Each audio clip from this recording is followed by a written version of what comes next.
What's going on, good people? Adrian Homeboy Holmes here to welcome you to the new season of Super Gamer Book Club. New season?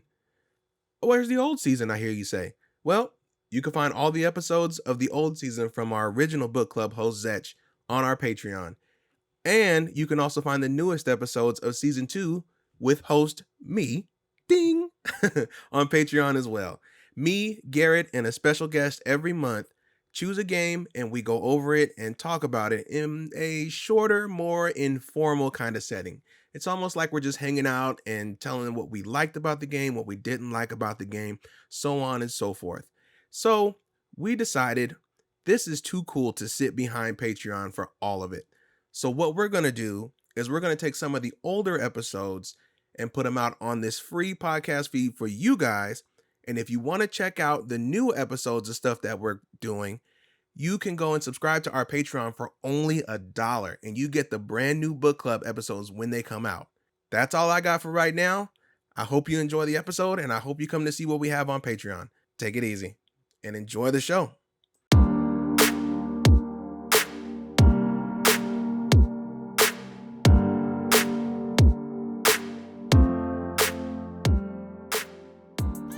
What's going on, Super Gamer fam?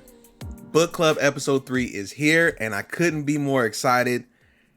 Ladies and gentlemen, my guest, host, captain, and dad, the metal god himself. That's right.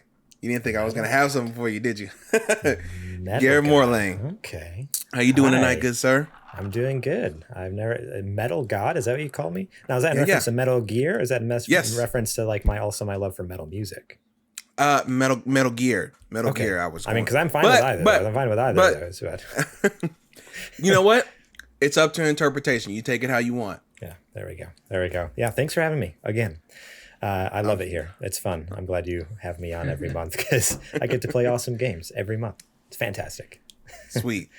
And our special guest host, ladies and gentlemen, Mr. Nate Boba Fletcher himself. Sir, I'm going to let you pick what you are the god of and introduce yourself that way. Go right on ahead. I'm the god of fatherhood and drinking and being merry. Thank you for having me. No problem. Okay. I told you guys when you asked me to do this episode, right before the check came in, I told you that I had one condition, and that was that while we were talking about one of the greatest games of 2019 or 18, whenever it originally came out, but really what got me through the quarantine was we need to be able to drink while we were talking about it, just like I did while I played. Sweet nectar, baby. Cheers. Let's go. Cheers. Boys. Cheers. What a good idea. Why don't we do this every time? Get that sweet ASMR right now on my microphone. The sweet nectar. Fellas, thank you for joining me on this third episode. We are rolling. Third episode of Super Gamer Book Club Season 2. I believe that's what we're finalizing calling it now. I think that's what we kind of settled on. Yeah. Because there is, we're not here to forget the past. There was a season 1. There was the prequel from old Zetchy boy over there. And those are great. Absolutely. Episodes. May he rest. May he rest well. Rest in peace. So yeah, if you're new to our Patreon, you haven't listened to those, go check them out. There's some fun ones. We talk about BioShock, Last of Us, stuff like that. It was Mass good. Effect. How was it the Mass Effect one? Oh yeah. Yep. A wide range, baby. We got a diverse portfolio in this piece. But as you know, we like to pare it down. On this one, we like to keep it a little more concise because we're all old and we have responsibilities and not a lot of time. So what better way to be able to just continue book club than to do some of the smaller games? And just because they're smaller in size doesn't mean that they're smaller in quality. And heart. This evening, or this month, me, Garrett, and Nate all played the newest game from what I consider to be the best independent game studio working today. Supergiant Games' own Hades. That's right. I said it. Dude. It's official. We talking about it. Officially released in September 17, 2020. With I believe it was maybe like was it a year that they did that lead up? That Where they early did the access for a early while, access? yeah. I forget Yeah, how that long. maybe but- I think it was 2019, and it was Epic Yeah. Store exclusive or something. Yeah, I refuse to play it. I refuse to play, and as big of a fan as I am, I refuse to play anything until 1.0 came out because I wanted to see the finalized version of their vision. I was like, nope, don't. It doesn't exist to me until it comes out because I want to make sure that you have it perfect before I touch it. And boy, howdy, did they do it. My goodness. Hades is pretty much on everything, especially right now, because it just released maybe less than a month ago, finally on PlayStation and Xbox consoles. It originally was on PC and Switch for a good while. I think maybe almost a year. And then now it's just finally come out on PlayStation and Xbox consoles. So now you have no excuse. It's on everything. and Hades on Game Pass. So you can play it on PC Game Pass and console Game Pass. So get it. What are you doing with your life? Exactly. No excuses. Hades is just another page in the book of Supergiant quality. It came out and won multiple awards. It's won Golden Joystick Awards for Best Indie Game. It won Best Indie Game at the Game Awards. I mean, just tons of different awards that it's won, and it definitely deserves it.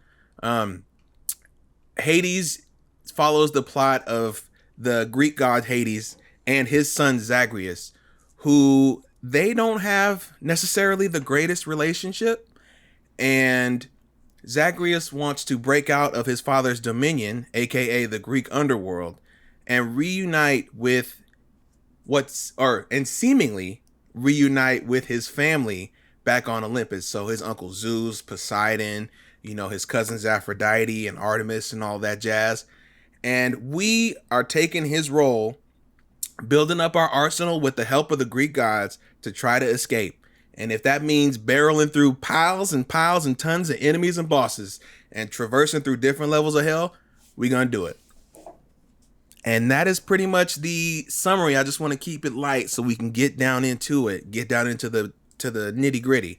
Because on Book Club, nothing's off limits. I'm assuming that you played the game at this point. So I'll go first if you like. This game is phenomenal. There we go. I don't know if anybody was had any suspense going on about, oh my goodness, is it going to be good or not? No. This is the best Supergiant game that they've made. And that is a high bar because in my opinion, every game that they've ever made is a 10. So This one might be an 11. The art style is great. Gen Z, who is the art director, has been the art director for all the Supergiant Games projects. She has consistently killed it, and she ups her game every single time. And I think she's getting strong as ever. The music, Darren Korb, off the hook. I don't know how you incorporate rock into a Greek god soundtrack, but he found some way to do it, and it slaps. So the gameplay is tight. It's an excellent roguelike. It's definitely hard as nails. But and it's frustrating at times. That is definitely true because I feel like there was a few runs that I should have won, but I'm gonna let it go. But I feel like after a while you get used to it. You build that muscle memory. You build your arsenal up, and you're easily making runs after a while. And the story, we're gonna dive into that, but I think it's really well written. I know that one of the things about the game was that the I guess pseudo, because they don't really have titles over there at Supergiant. So the director or the head writer, when they were making Hades, he was like, yeah, a lot of Greek mythology doesn't really touch on Hades too much. So I thought it would be a good idea to, do a project focused on him and his family and his domain and see, what was going on. So that's how this kind of came to be. But I'm rambling. I'm done because we'll get into it. Let's start with you, Nate. What you think? Yeah, obviously was one of the biggest, champions of this game. When it originally re-released, or 1.0 released, because as most of you know by now, by me being on this show, as I talk about it every single time, The Binding of Isaac, the best roguelike of all time, in my opinion, one of the godfathers of roguelikes, is one of my favorite games ever.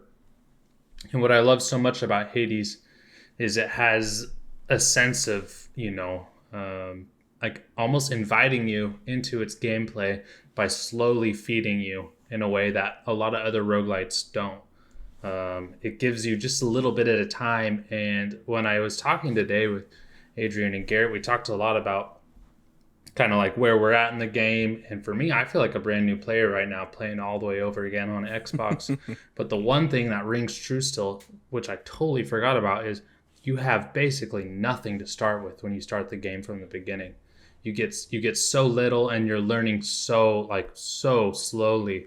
But as you learn more and more, just like all the greatest roguelites of all time, you realize how much there is to do. And it's not an overwhelming sense, but it's almost a sense of like, all right, I'll add that to my checklist of things that I know that I can get better at.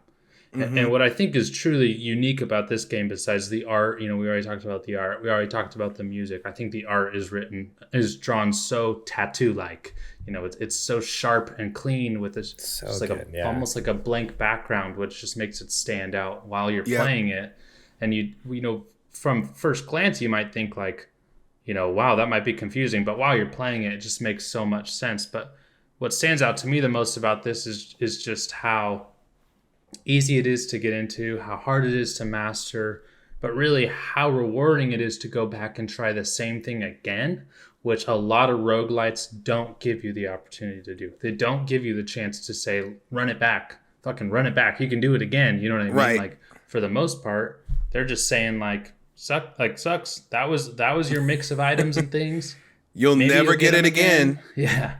But what's amazing about this game is you could basically go try and do it all again, and it has that perfect almost RPG factor of like, I just got to get a little bit more powerful, and then I can do this. So I mean, obviously that's my glowing review. I'll pass it on to Garrett.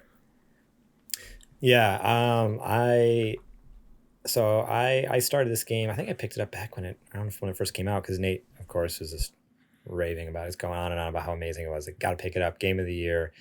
Fantastic game. And I think I played it for a little bit. I'm like, oh yeah, no, like the soundtrack's killer. The gameplay is fun. But for me, and you guys hear this a lot on the main podcast, but I'm really bad at games. I finally come to that realization in the last year or so. All this time I thought I was good at games. And then like a year ago, I'm like, no, I'm bad at them.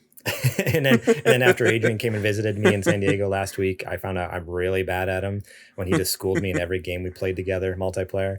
But you asked for that, by the way. You asked for that. Don't act like I came in there and bullied you. No, that not at all. There's no bullying involved. It's actually like, oh, I got this. I can hold my own. And then you came in just like, oh, I'm bad. I am really bad at games. Like, it's different playing against an adult than it is playing against a 3-year-old.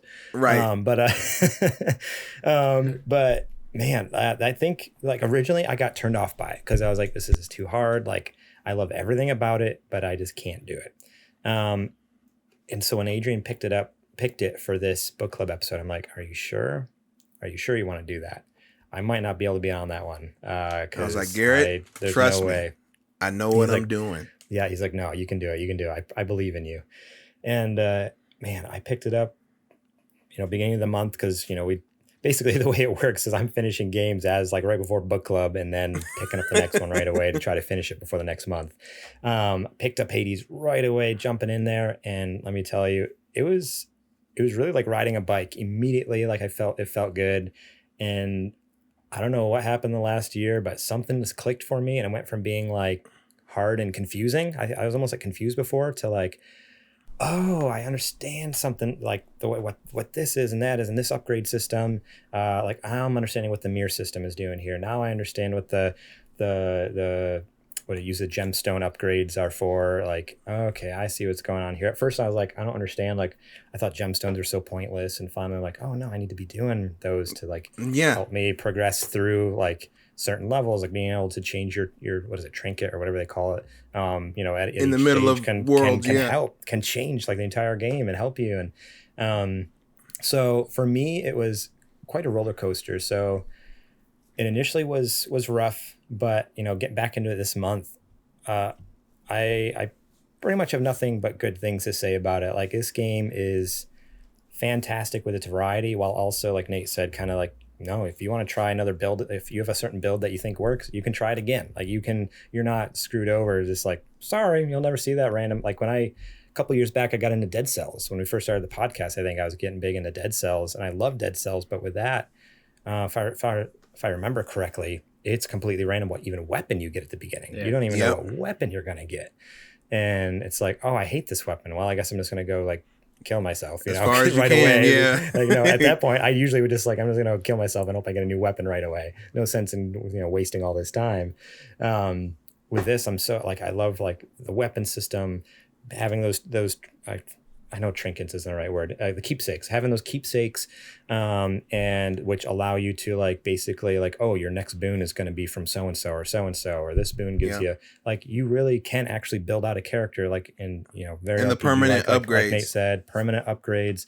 And once you figure that out, man, this game is just, once you make sense of those things, which again, like, I'm bad at games and apparently I'm an idiot, because when I first played, I'm like, I don't understand it. But when it finally clicked this month, I'm like, oh, like this is brilliant. This game is so brilliant. It takes all the things that are great in the roguelites and just, makes them better. But then it's also sneaking in these other elements that just like can make this game fun for anyone. Even if you're not into roguelikes, like I think you could very much find a niche, like a play style that would suit you for this game and really enjoy it. And then, I mean, so gameplay is probably where I had the roughest time, but like everyone else has said, soundtrack is S tier. I listen to that on Spotify all the time.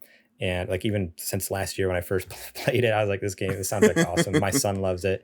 And the art style is just gorgeous. Like, I'd want more games created by this artist, whoever their art team is. They just keep making games in this style. I got good news for you. There's 3 other ones just like this. Yeah, there we go. It's gorgeous. They make gorgeous games, and I love it. So yeah, overall, thumbs up from me.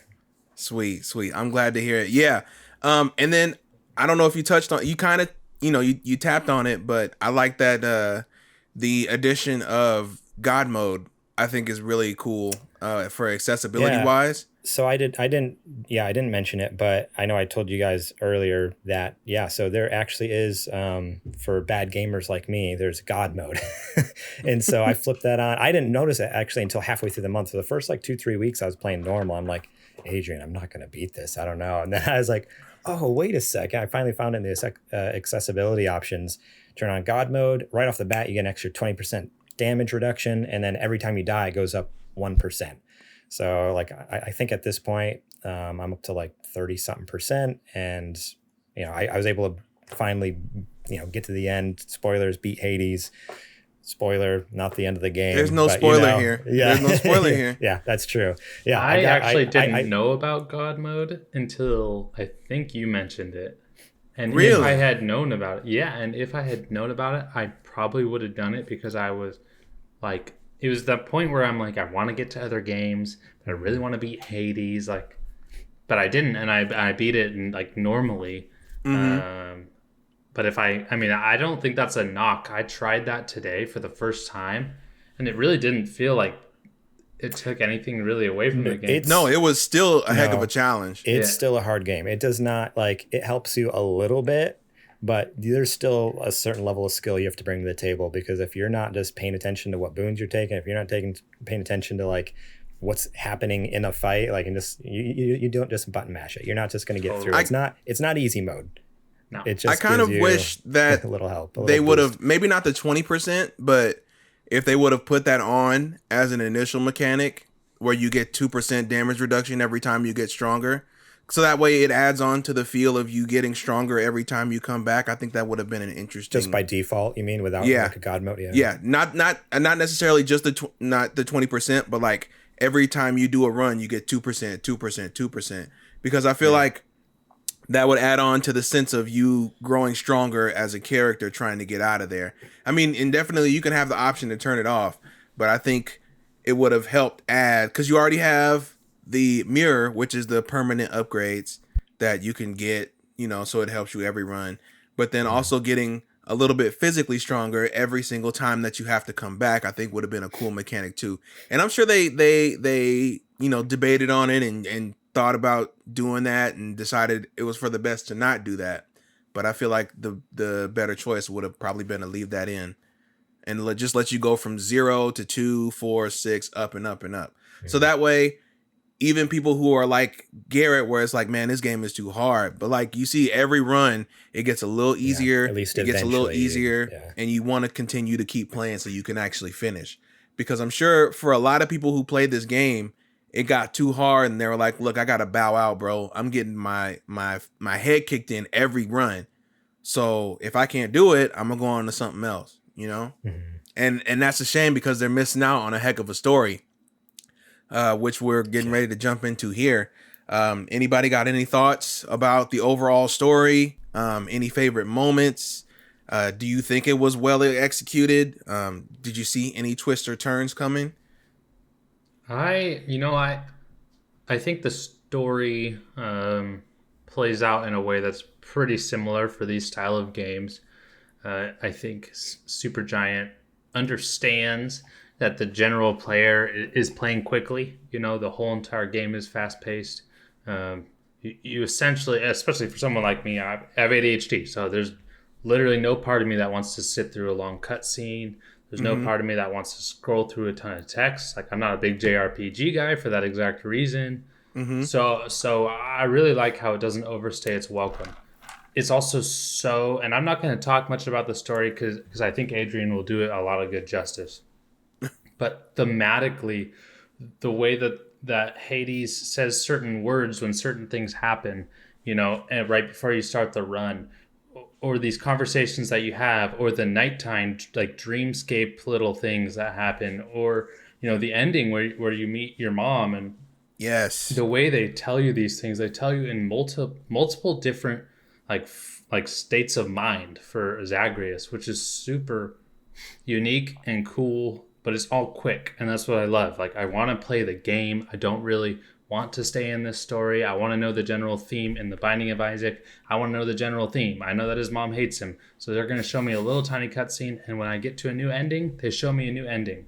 It's basically the same exact thing here, and I really liked it. But the one thing, and I don't know if it was a coincidence.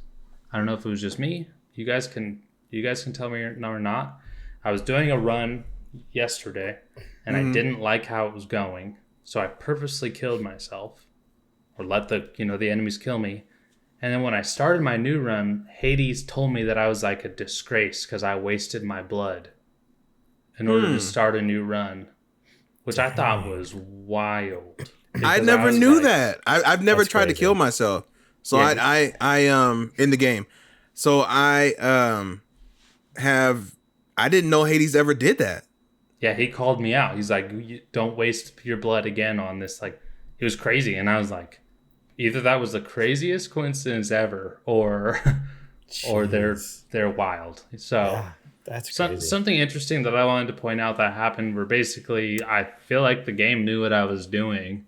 And the whole entire reason I was doing it was just an old run because I had picked up an old save on my original save. Mm-hmm. So I had picked it up and just been like, I don't even know where I was at this point. So I just let myself die and then happen. So, my rating of the story it doesn't overstay its welcome. It's beautiful. It's well written. But for someone like me, it's perfect. And for me, I focus so much more on the characters, which we can talk about later.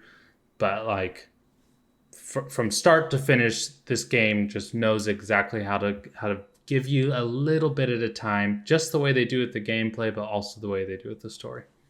Okay.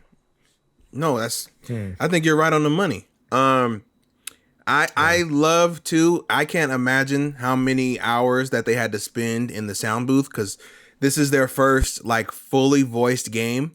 So having to imagine all the outcomes that you would have to do or come into, I don't think I ever heard the same line of dialogue from a god giving me a boon or helping me out twice. Not even close. It was always vastly different. So the amount of dialogue cut baked in here, I think, was more than sufficient. I watched a YouTube video because, of course, I was researching some Hades stuff, and now I'm getting suggested a bunch of Hades videos. You're welcome. And it was the devs reacting to a 25-minute clean save speed run. The guy beat the game in 25 minutes on his first run. Somehow. I don't know how he did it. I watched it. I still don't know how he did it. But anyways, the guy was saying that they actually had to record special dialogue for if you got to Hades on your first run. He's like, there's only like a 1 in a million chance, very few people would ever see that. But if you fired up the game for the first time and got to Hades, he has a completely different dialogue because his normal dialogue, refers to gods and, certain characters you've come across in parts of the story. But if it's your fresh run, you literally have nothing. You're just running out there and just going for it. And I'm like, that's so crazy. So they really did account for everything. So to go along with what you're saying there, it's I got to look that up. Yeah, I think it was IGN. That speedrun was crazy. I watched it too. Yeah, I think it was IGN. Maybe they have a whole series of devs react to speedruns. And it's two of the devs just watching this guy's blast through the game in 25 minutes, clean save, brand new save. It's what the heck? So bizarre. I mean, I can see that. If you've definitely mastered it and you're starting a clean save, you already know what you need to get. So it would make sense that you could do that. I wonder what Hades says. Now you got me curious. Yeah, I don't know how much different it is because I wasn't really paying attention. I was more listening to the devs talk, and I totally missed the dialogue. But I was just like, oh, that is interesting. But so yeah, going along with what you're saying, they literally had to account for every possible outcome of you playing that game because there's so many different ways to play it. So of course, it's insane. It's really impressive. The voice and actors I think were incredible. And I was gonna say everybody's voices fit. I don't think anybody felt it didn't feel corny, which it could have very easily slipped into with this kind of theme or motif and these kind of characters. I think Hades, I feel like was very well done as the, how should I say, the hard-edged father who actually has he's actually a big softie, but you don't know that for a while until they start giving you breadcrumbs down the line. And then they have the whole thing where after you beat him so many times and you start talking to Persephone and you realize what's going on. I really like that turn when he starts talking about Persephone and he talks about how much he actually cares for her and how things used to be and how he feels like he was protecting her. And you kind of, you get to start peeling back those layers and seeing, oh, he's actually not necessarily a 100% dick, but he's like doing an 80% dick. Yeah, he's 80%. doing it for his own reasons. And Zacharias just doesn't understand because he's never been in that situation. For anybody who is just listening and doesn't know what's going on. So at the end of the initial run of the game, you defeat Hades, who is the final boss of the entire game, and you end up meeting with your long lost mother, who is the goddess Persephone. She actually left her position as queen of the underworld because she didn't feel like she belonged in the underworld because she's a goddess from Olympus who came down to the underworld to be crazy. with Hades, and she was under the understanding that her son Zagreus ended up being stillborn, and it was just too much to bear for her, and she had to get out of there, and she fled pretty much. She left Hades a note that was saying, this isn't your fault. I just can't do it. I gotta go. And ended up going to a small garden that is above the underworld and below Olympus so that nobody could find her. So after you beat Hades, you end up going to finally meet your mother, and you have multiple conversations over each run. So every run you get a little bit more of the story of what's going on between you, your father Hades, and your mother Persephone, and why everything is so topsy-turvy. And you find out that, like I was saying, Persephone left because it was too much for her, and it actually killed Hades when she did that, because he to this day is still madly in love with her. And it kind of broke him when he found out that she left. And it turns out further down, he like I said, he still loves her. And it also turns out that she actually didn't leave Olympus per se.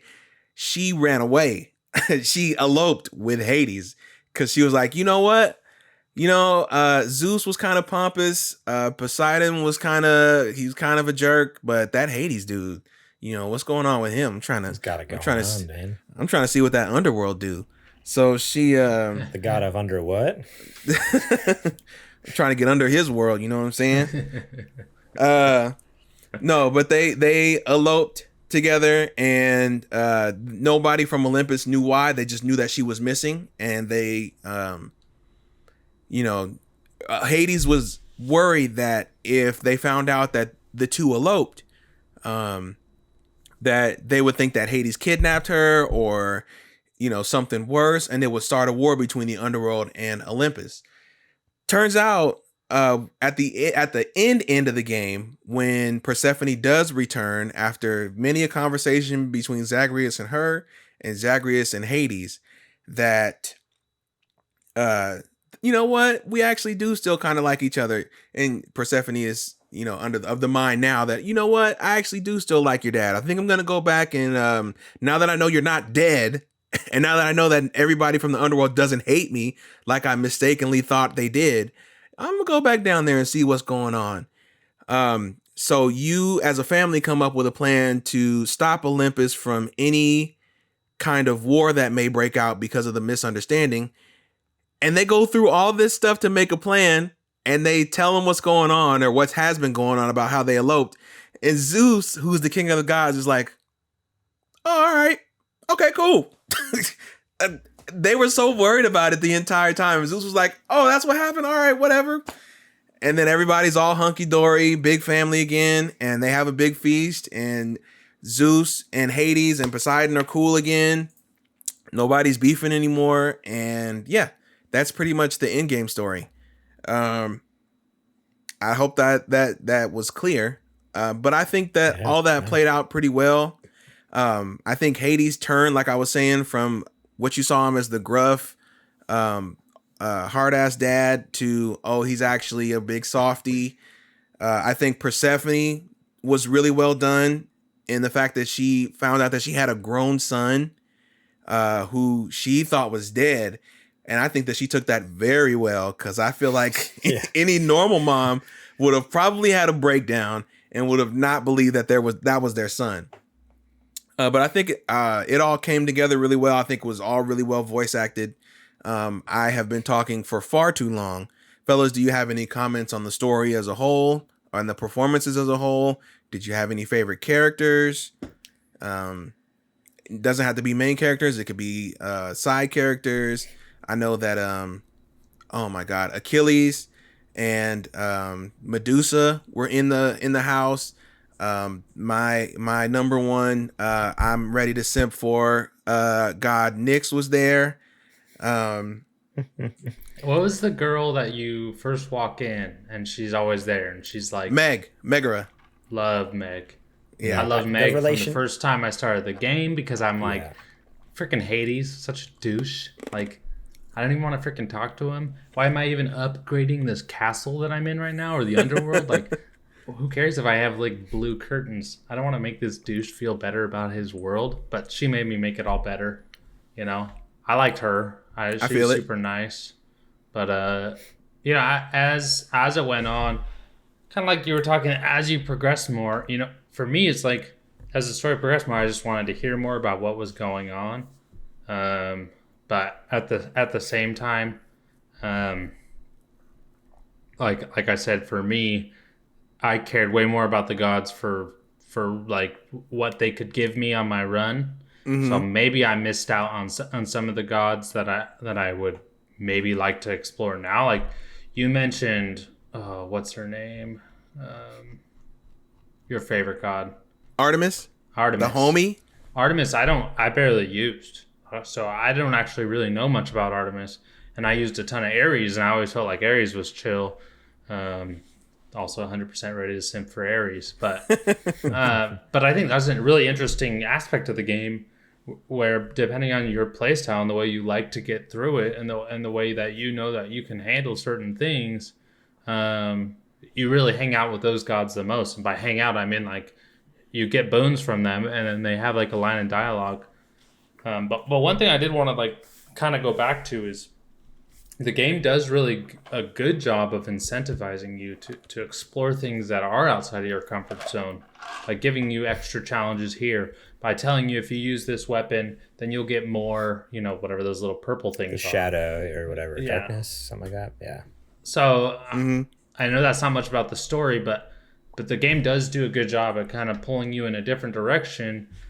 And then you kind of learn how to make a run, and you learn how to make a run well and get really far. And maybe that's the only negative thing I could say about the game, is that once you kind of get stuck in a way, it's hard to deviate from that and go to somewhere else. And that's where that not super random roguelite kind of comes into play, where it's like, yeah, you can go back and do what you've already done.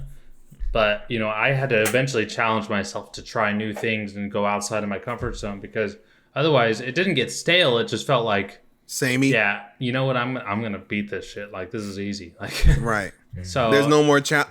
You know what I like that they did though? Speaking of like trying to get you out of it was like a little lure.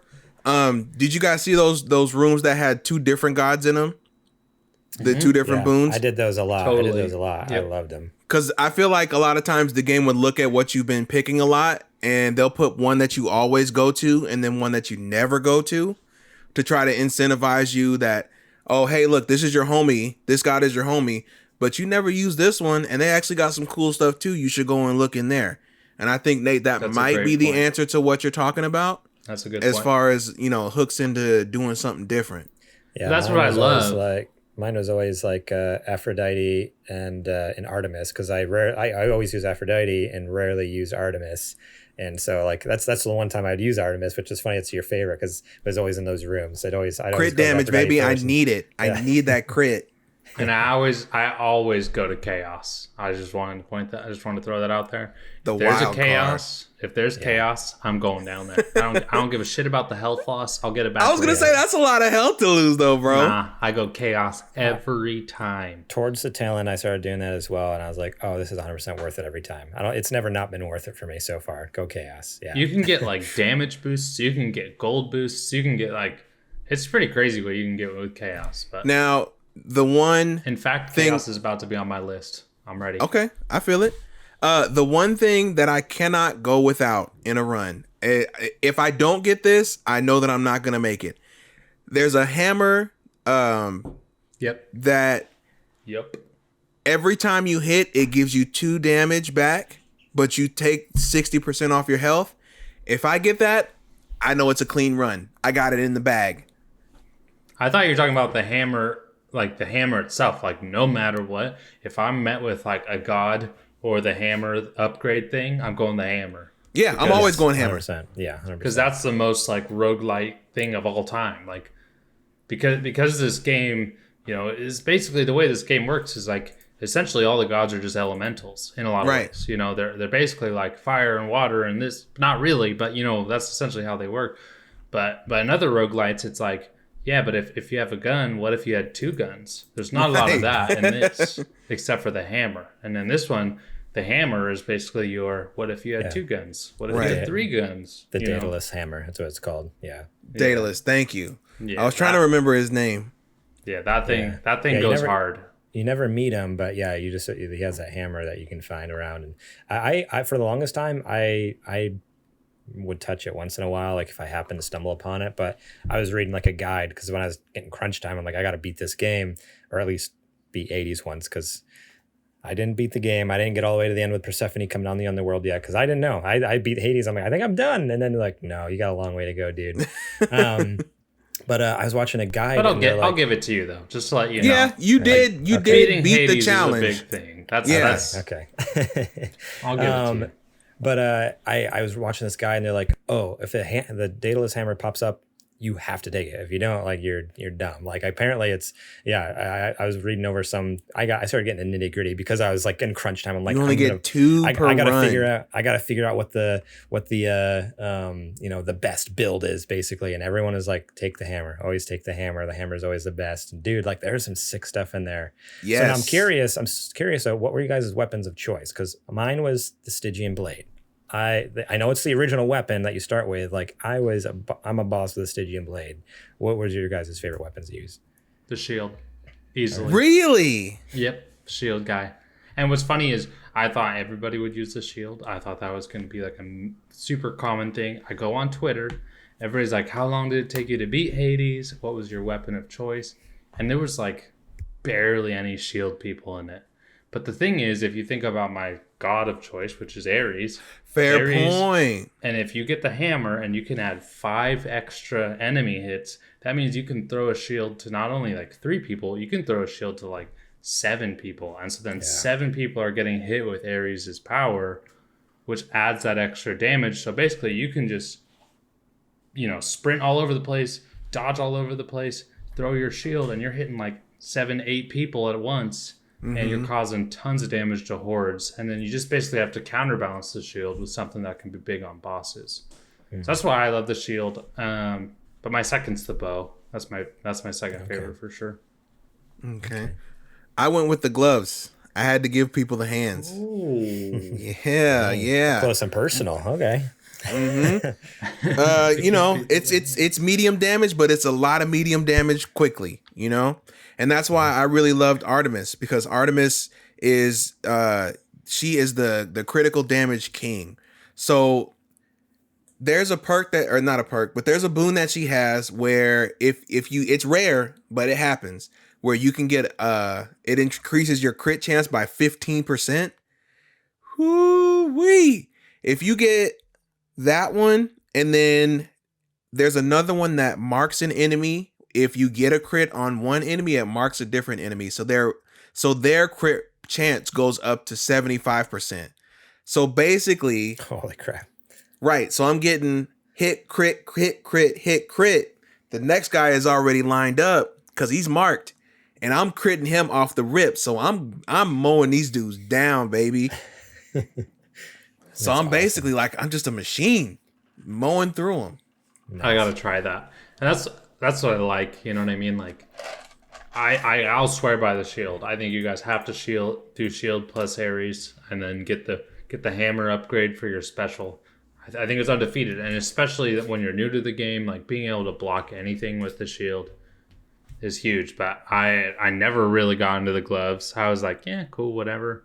I'm interested. Did you guys ever try the gun / bomb / I did. It didn't feel really good. I don't know if it felt good for you guys. It was like, this isn't really. I don't associate Greek mythology with shooters. I don't know. Just kind of felt out of place. I'd love to know what is the best mix for that, but I just had a hard time aiming it. I had a hard time getting it right. Yeah, and the whole time I was just thinking, like, I would rather just do literally any other weapon. But maybe they put it in as a challenge. Like, maybe this is the challenge weapon. Like, if you get it down. I feel like they would have had to test it. So there's reason for it to be there, right? You got to be able to beat the game with any of these weapons. So it's doable. I just don't think for the way I play, and like you were saying, Nate, aiming it, having to reload it at the worst times, I think it just wasn't something for me. I don't know if you guys did the bow. The bow is pretty devastating if you can time it right and get those big hits off. Love the bow. I love being back at a distance. It gives me time to look at the field and plan my escape should I need to roll out the way. The Stygian blade, I think, was the one that I respect it. If you get what I mean, it's the weapon on the box. Totally get it.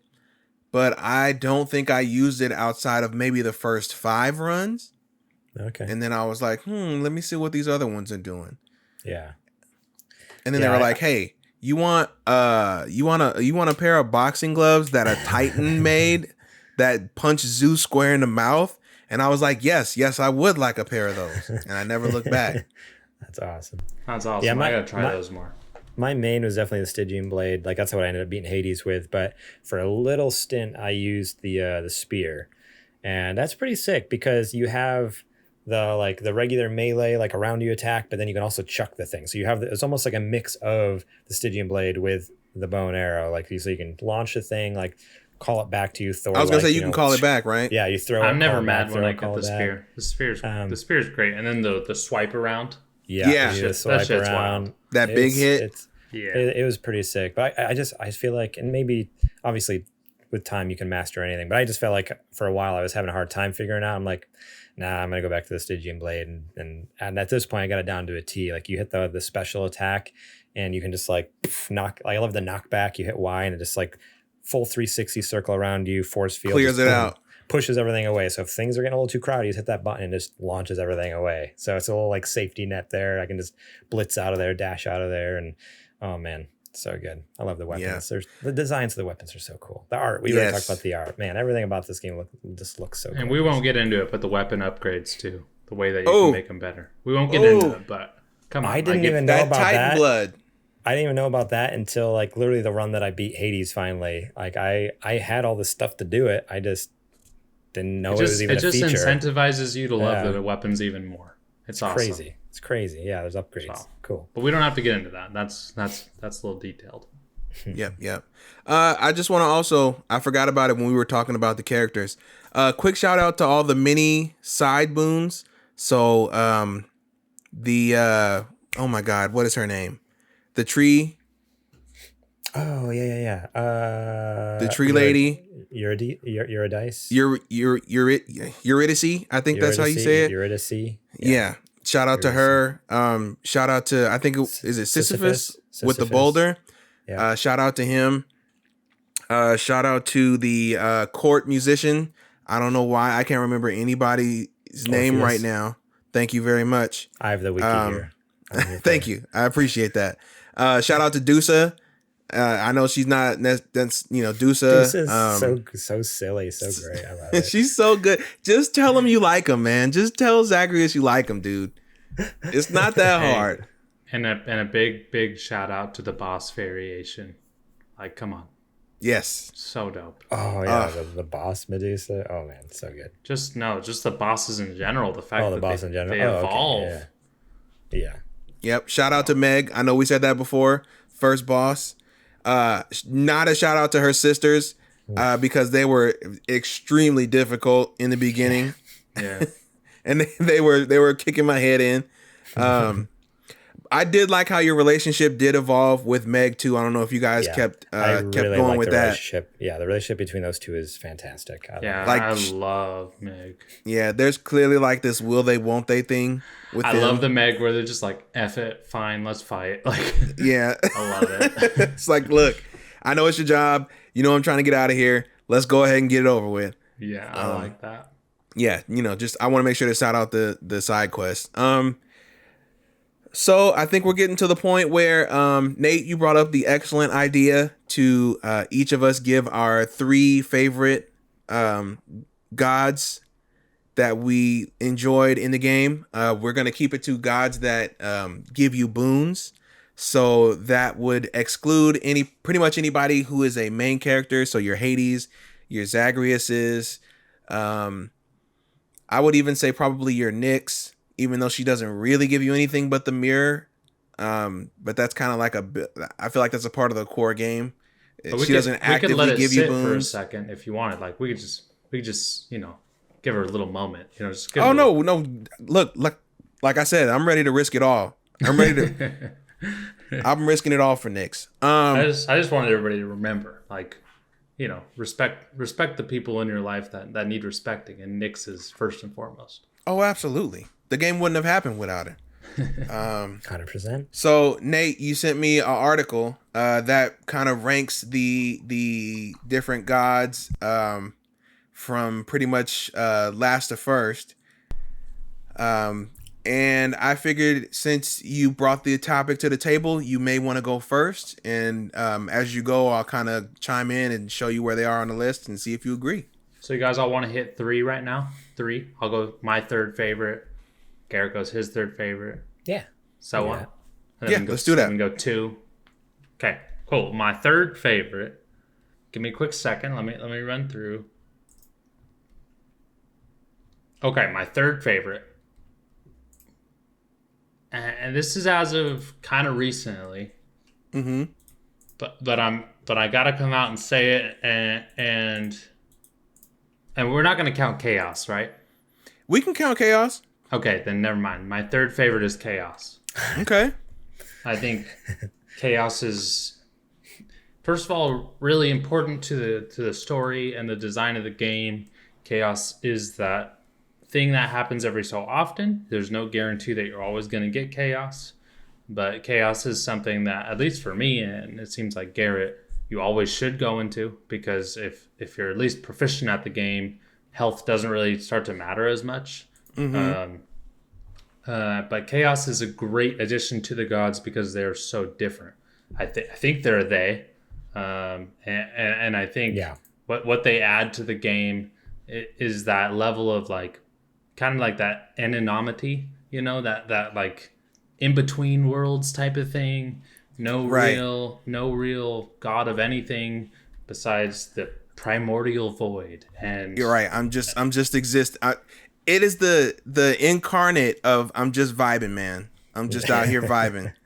And what they give you is they give you, for the next 4 rounds, you're basically going to get effed. Like, you're going to have this horrible thing happen to you for the next 4 rounds. But at the end of that, I'll give you a little bit more damage, or I'll give you a little bit more money, or I'll give you a little bit more of this throughout the whole rest of your run.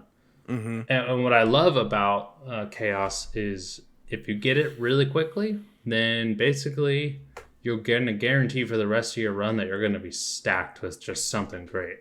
Yeah. So I think it's always important. You'll take a big old health hit. And early game, I would not recommend getting Chaos. Definitely not. Like, if you see that void in the middle, do it for fun once, but then avoid it until you're confident. But once you're confident, Chaos, I don't know if they're written well, but from a design standpoint and a usefulness standpoint, 10 out of 10. Love Chaos. Sweet. Garrett? I was actually gonna say this. I was gonna say Chaos. I was 100%. That was my number 3. And you still can. But I'll even kind of say I actually would. You said be careful early game getting it because it takes such a big health hit. I don't know. I would get it like in the first few encounters, and I just go for it. And like your health drops significantly, but pretty quickly. Like if basically your strat is like get Chaos and then just pick up the Centaur hearts, like then you're right back to where you were, and you're OP. Like you're just destroying fools out there. And if you have, if you get super lucky on a run, you can pick up the Daedalus Hammer. At least with a Stygius Blade, one of the abilities is every attack you do, you get +2 health. So that's the one, baby. That's the best ability in the game. After an encounter, you're back to full health. And if you get the Centaur hearts, if you get the there's some sick strats you can do with that. So I loved them for the abilities. That was probably my favorite one. The one where either health. I think the worst one, I forget what the perk was. I only remember the negative because it was so horrible. For every attack you did, you lost 2 health, I think it was. So it was rough for like a few rounds. I'm like, I don't know if I'm gonna make it. Like I was just spamming the special. Like I was just like special over and over and over again. Yeah. But it's tricky because sometimes you just got to use the attack, or like I had already buffed the attack so far. And so I was like, now I'm using this underpowered special. But man, Chaos is fantastic. And you said his design was great, and I have to say his design isn't just great. It's fantastic. Like I love the look of him. He is like the coolest looking like person ever. Like you just look at this picture.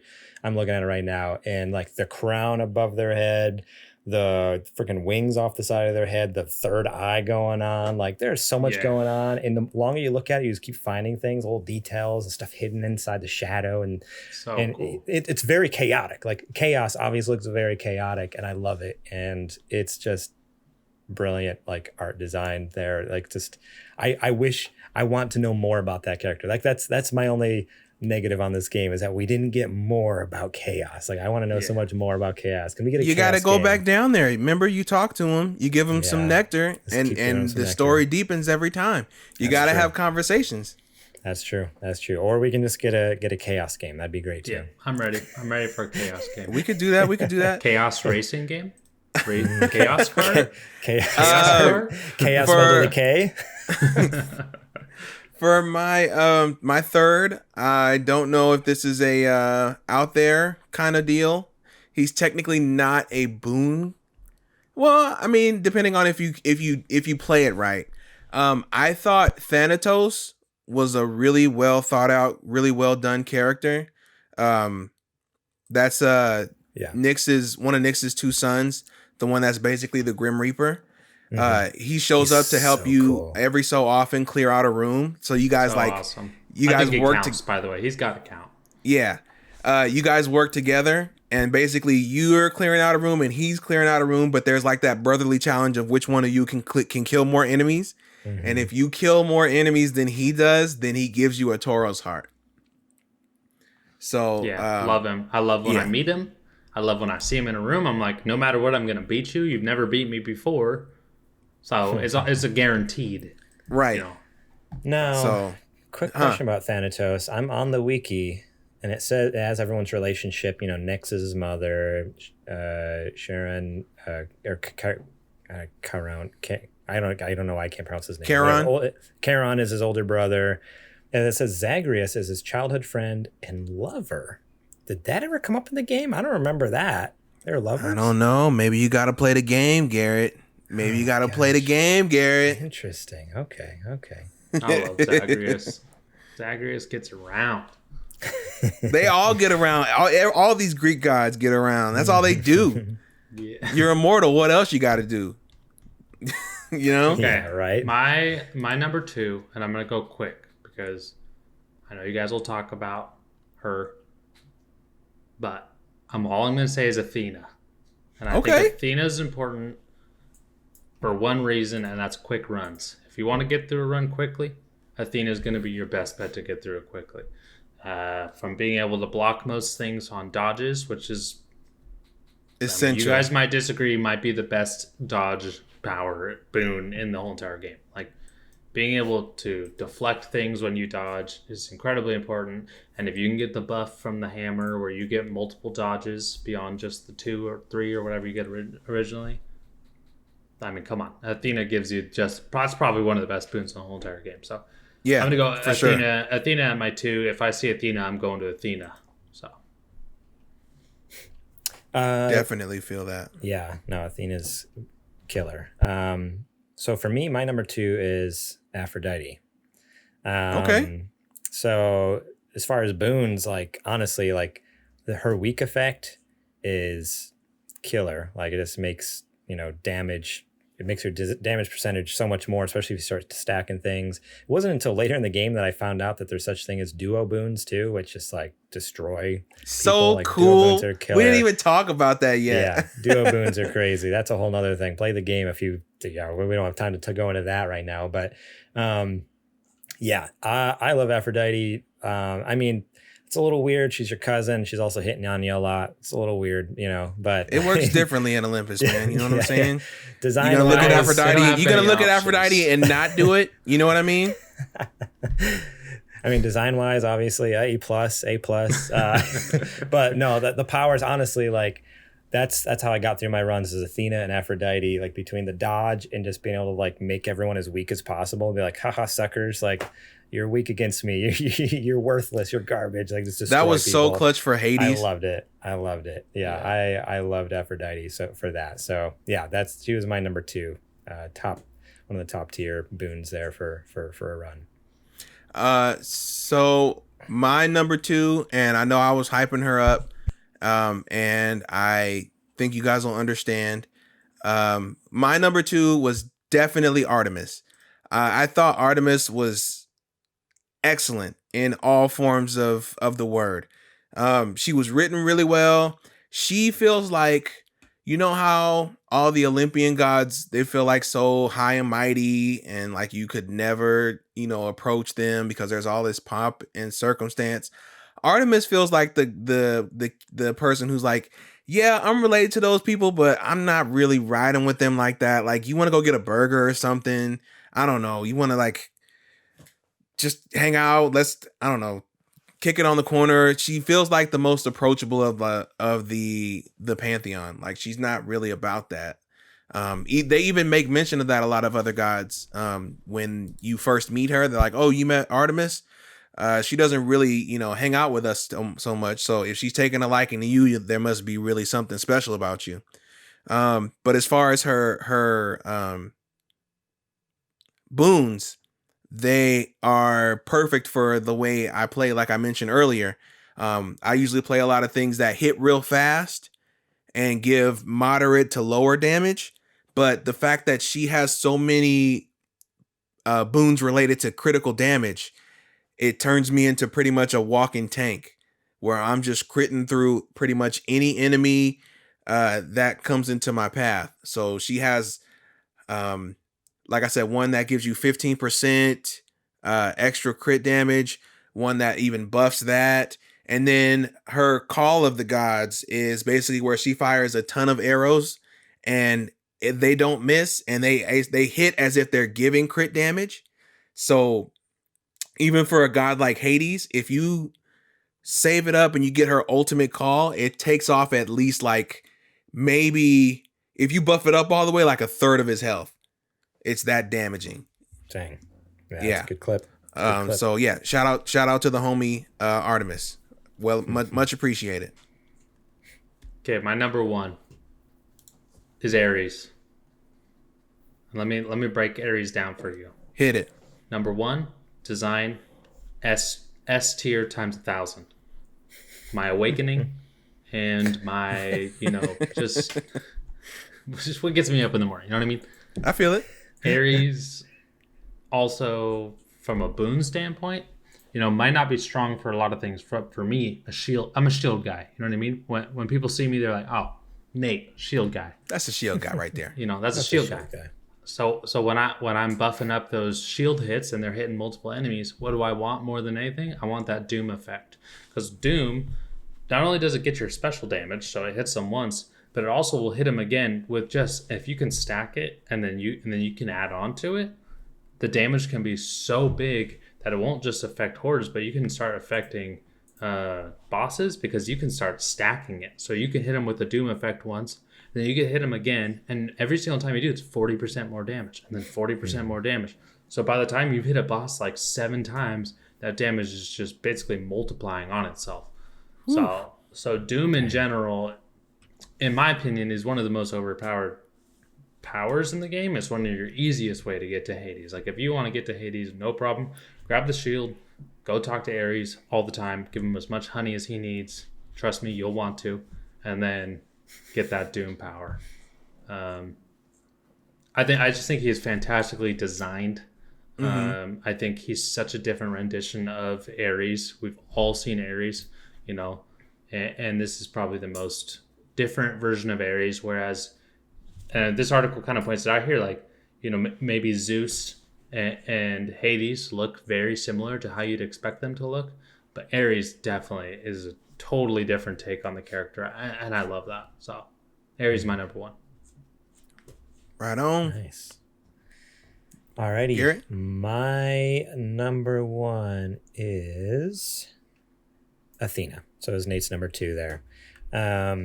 She really was, top tier for me. I mean, to me, like, design wise, I think she like looks killer. Like, she's so epic looking. And then on top of that, the usefulness is easily like, best of the best. Like, I don't, it would be extremely difficult to do a run without the deflect skill. Like, I think it'd almost be impossible. Like, if you're really good, you could figure it out. But I feel like Athena is a constant, a standard. Like, it's something that, like, you have to have at least one ability that has deflect kind of thing. Mm-hmm. Like, I feel like no other god has that, where like, you have to have at least one stack or one boon of this in order to have like Doom or whatever, or weak, or crit or something like that. I feel like every run has at least one of your abilities, if not all your abilities, with deflect of some sort. And so design wise, I think she just gorgeous, perfect, amazing, usefulness, top tier. Yeah, so I don't have really much to say about her because Nate already talked about her, but yeah, she's best in my book, because without her, I would not have made it through this game. Because literally, like, you can dodge or you can deflect with your dash. So if someone's shooting at you, you just dash. Someone's coming at you with a sword, you just dash into them. You just like, it's so easy to spam dash. So for a bad gamer like me, there's no way I would ever finish a run without Athena. So that's always the first keepsake I take too, is your little owl. Like, that's the first thing I get. And then from there, I'm set. I just keep upgrading that and good to go. So top tier for me, Athena. Right on. Piggybacking off of what you said about how, without this person, you wouldn't be able to finish the run. Well, without my number one, there would be no opportunity for a run. I've been talking about it the entire video. I think you already know where I'm going. My number one is Nyx, Void Mommy. Step on me, Void Mommy. No. Yes. I want that in Discord. You can attribute that to me. I want that. Step on me, Void Mommy. No, I thought Nyx was what? Are you okay? Are you okay over there? You gonna make it? I'm gonna clip that part out and just post on You the go Discord. ahead. Like, You go right ahead. That's gonna be the ad. That's gonna be the ad on Twitter to get people to buy, like, support us on Patreon. Like, this is all you need to hear. Step on me, Void Mommy. That's fine. I'm ready to. I'm risk it, biscuit, cut baby. Video right there. That's it. Okay, support us on Patreon if you want to hear the rest. Hey, that might be Zagreus's second mom, but it's Adrian's first mom. If you better believe it, Bucko. No, I thought Nyx was really well done. I thought her writing was excellent. I love how she incorporated it into the story, and I love how they always allude to she is pretty much way more powerful than anybody in the Pantheon. Maybe second or equal only to Chaos, and we don't even really understand how powerful Chaos is. Chaos is her father, so I'm sure he's more powerful, but yeah. Right, but the fact that, like, Nyx has basically the ability to bring back people from the dead. Crazy. I think she's ranking pretty high up there. I don't think anybody in the Pantheon is really touched, because Chaos is so far removed from everything, right? They're kind of like, yeah, we know who the gods of the underworld are, and we know who the Olympian gods are, but they don't really matter to us. We're kind of our own thing, and we've been our own thing before either of them got here, So, not father, parent, because Chaos is a right. We don't know. Sorry. Right, we don't know. They identify as they. But yeah, I think she incorporated into the story really well. I definitely consider her a main character. I don't know if you guys do, but just because of how she incorporates into being his, I'll say mother, not birth mother, but she cared for him just as much as she did for Thanatos and Hypnos. Yeah. She never made him feel, like he was an other. And the way that, when you talk to Hades, and Hades is, even Hades has a good deal of respect for her because he knows what she's capable of. And she was basically being a good mom to Zagreus by even, kind of hiding the fact that he was trying to get out from his dad. She's like, look, I can't really help you too much in front of Hades, but I'm gonna just tell your dad you bought a new mirror, and then I'll go in there and I'll do a little something to it, power it up, enchant it for you, get a little chaos in there. But no, yeah, she's definitely a core element to the underworld pantheon. And I think she was a great character and implementation. So she's my number one. So good. This game's great. Yep. I don't know how much. Cool. I mean, I could keep going on, huh? Video games are cool. Video games are incredibly cool. Let me hear your guys' rating. Out of 10. What do we got? 11. Garrett? But I have bias. I would give it 9 out of 10. Okay. Solid. That's good coming from you. I'm gonna go 10 out of 10. If it hit my game of the year last year, it's got to be a 10. The 10s don't come out every year, No. but like this is a 10. I mean, especially I'm a huge roguelite fan. They killed it. They knew exactly how to respect roguelites while also introducing their new things. I've never really been interested in these types of gods or these types of stories, and they brought me into that. And just from a design and a music standpoint, something that doesn't normally like hit me the same way it does with you guys, something that usually for me is like, oh, that's cool, that's a great addition. But it really stood out, so it's got to be a 10. Sweet. Awesome. Anybody got any final thoughts? Nate, you kind of you put yours out there right now. Garrett, anything on the end? Has this converted you? Have I finally converted you to the Church of Supergiant? Do you think you might go back to any other of the titles? Yes, I think so. And I think I've talked about it on one of our main episodes. Like you've been preaching Supergiant for as long as I can remember, and you're always, whenever it's on sale, you're like, hey, buy this game, and if you can't afford it, I'll pay for it for you. But it's like they're literally on sale for like $3 all the time on the Switch or on PC. You know, like there's no reason to not pick these up. I've picked them all up. I think I jumped into Bastion for a little bit, and you know, it was fine. But now that I know, like, okay, where the stories go and where the characters go and like what Supergiant is like really all about, I'm like, okay, I really need to play these games. Like there's more to it than what I was realizing. So 100%, I'm in for more Supergiant games. And my advice or my final thought is, what are you doing with your life? Go play this game. Like you're insane if you're not playing it, because it's literally on everything. And especially if you have a PC or Xbox, you can play it for free through Game Pass. So it's a no-brainer, man. It's a no-brainer. No-brainer. Fellas, thank you so much for hanging out with me and allowing me to, allowing us to gush about what is a modern classic. I don't think anybody would argue with that. I hope you guys had a good time, not only here in the discussion, but playing the game. I hope that was a good experience for you. Sounds like it is. And I also want to thank everybody who is supporting Book Club and supporting us on Patreon. You're the reason that we get to do this, and you're the reason that I get to do this and show not only these two, but everybody who's listening that, you know, while video games are cool, indie games are also very, very cool. And I think that while they are getting more love than they ever have, they can always use more. So I guess I can go ahead and say from all of our discussion, Hades is very highly recommended. Definitely check it out. But also check out any other games from this developer. Like I said, I'm biased. I love them. They're my favorite. But there's a reason that they're my favorite. I have extremely high standards.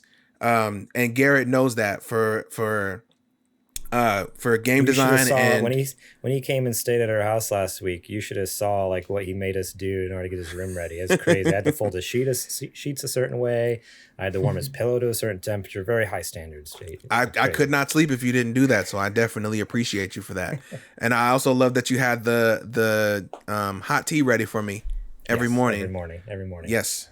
Hey, don't forget to remind the listeners too about the promo code to download this game.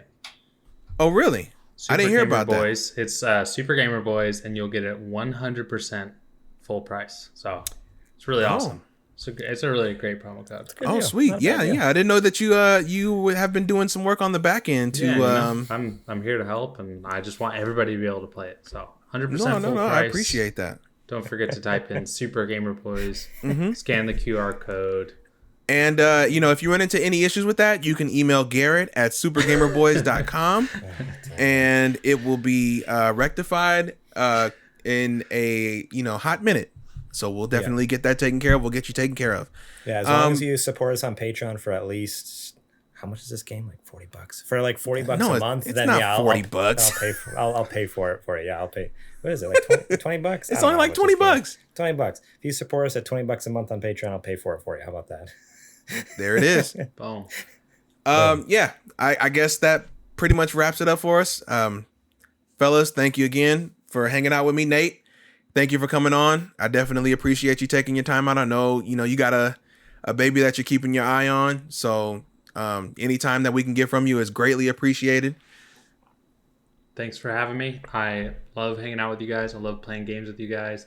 Adrian, last time we played Knockout City, we absolutely crushed it, baby. So we got to play some more games soon. Okay. Garrett, if you're kind of like a full sender and actually finished games, we could play more games soon, but I'm just kidding. Okay, so I looked up. He said it, not me. So the next game that we're doing, are we announcing it here or no? We can. I got to talk to our potential guests, but we can definitely say what the game is. If you we want don't have to. We don't have to. I was just gonna say I looked up the next game on how long to beat, and apparently it's only like 3 or 4 hours. So if you can't get this one done, I'll be able to blast through this game in the first week, and then Nate, we can play games the whole rest of the month. That'll be great. Hey, I'm just kidding. So we played free. Farming Simulator together, so that's what real homies do.